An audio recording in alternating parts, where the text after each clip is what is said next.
இந்த டெலிவரி ஜாப்க்கு வந்ததுக்கப்புறம் நான் ரொம்ப சங்கடப்பட்ட ஒரு விஷயம் அப்படின்னா, கஸ்டமர்ட்ட வந்து ஃபர்ஸ்ட் டைம் டிப்ஸ் வாங்குனது தான்.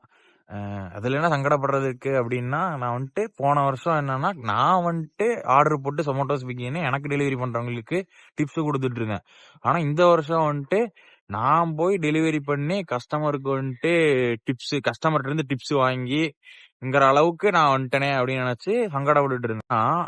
காலப்போக்குல போக போக ரொம்ப சந்தோஷப்படுற ஒரு விஷயமா இருக்கு அப்படின்னாலும் அது டிப்ஸ் வாங்குறது தான். ஏன்னா இப்போ நம்ம ஒரு குறிப்பிட்ட கிலோமீட்டருக்கு டெலிவரி பண்ண போறோம் அப்படின்னா நமக்கு வந்துட்டு அதுக்கான ஒரு வேல்யூ கிடைக்கும். அந்த இது நமக்கு வந்து டெலிவரி பண்றதுக்கான சார்ஜ். ஆனா அது இல்லாம ரூ. 10 இருந்தாலும் ரூ. 20 இருந்தாலும் அது வந்து எக்ஸ்ட்ரா கிடைக்கிற காசு அப்படின்ற மாதிரி ஆயிருச்சு. ஒரு நாளைக்கு ஓவராலா பார்க்கும்போது ரூ. 200 ரூ. 100 எல்லாம் ஒரு ஒரு நாளைக்கும் நமக்கு வந்து எக்ஸ்ட்ரா அந்த மாதிரி இருக்கும்.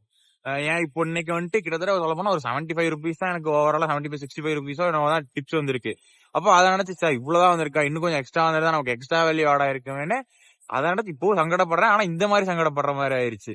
சேலஞ்சர் டே 5ல இருக்கும். 90 நாள்ல ₹1,50,000 சம்பாதிக்கணும்னு சொல்லியிருக்கேன். எவ்வளவு சம்பாதிச்சிருக்கேன்னு பாத்துடலாமா? சேலஞ்சர் டே 5ல $1,999.51 சம்பாதிச்சிருக்கோம். ஓவராலா 7,237 இது வரைக்கும் சம்பாதிச்சது. 65 இன்னையோட டிப்ஸ்.